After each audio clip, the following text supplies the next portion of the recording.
We now want to cross over to Fadhili Academy, where our reporter Trixie Ngado is standing by to just give us a lowdown from a parent's perspective on what sort of priorities will be defining their budgets as they go into December holidays. Well, over to you, Trix.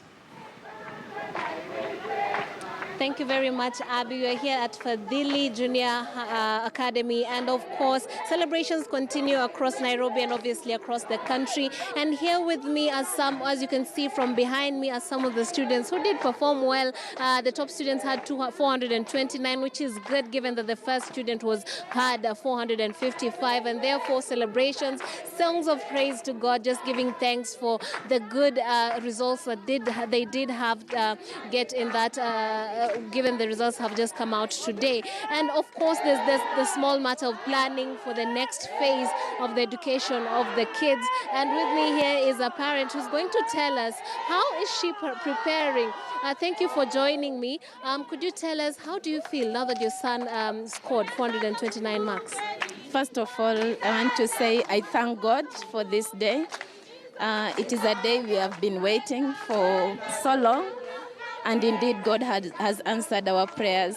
And so we are so grateful to God first, and even to the management for the good care that they have given our children.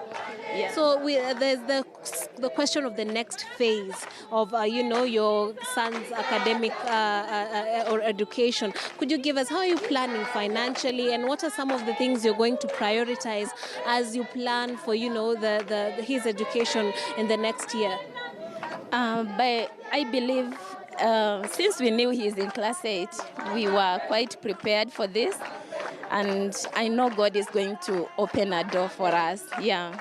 And there was the talk of the free secondary education by the CS earlier. Do you think this will give you and other parents a sort of reprieve from the stress of planning financially for education?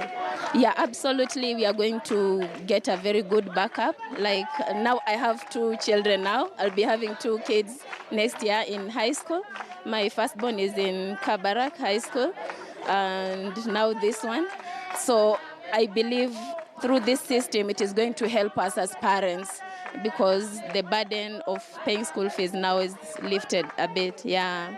In terms of priorities, could you tell us, and maybe what is going through the minds of you and other parents? And of course, we also have the schools that you would have preferred him to go to. What is happening in your mind right now? Because I'm sure you want to hit the ground running. Yeah, my concern is, since this is a private school, and we were affected when my firstborn was going to Form 1. He passed well, but he didn't get a good national school. So that is a challenge for me. I'm hoping this time round, the government will consider the ability of a child, not where he's coming from. And indeed, they did say that there's going to be all kids who get over 400 shillings will not have a problem. Do you think this is something good for you?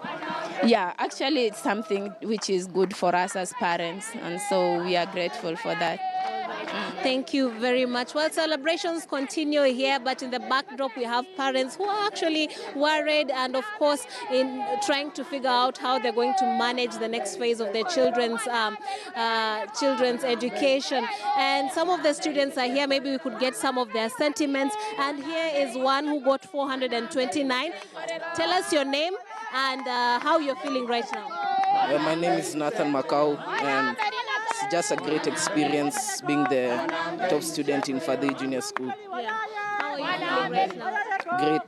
It's a great experience for hard work pays. Okay. Let's talk to another student. Could you tell us your name and how you're feeling? I'm called Daniel James, and I'm very ecstatic because I urge all the other people is to work hard, be determined, and believe in God. What did you score? 425. Okay. Another top scorer right there with 425. Just the sentiments here, the typical celebrations after a good performance. And of course, like I said earlier, in the backdrop, we have parents who are now planning for the next phase of their students' academic life. Back to you in studio, Abby Agena.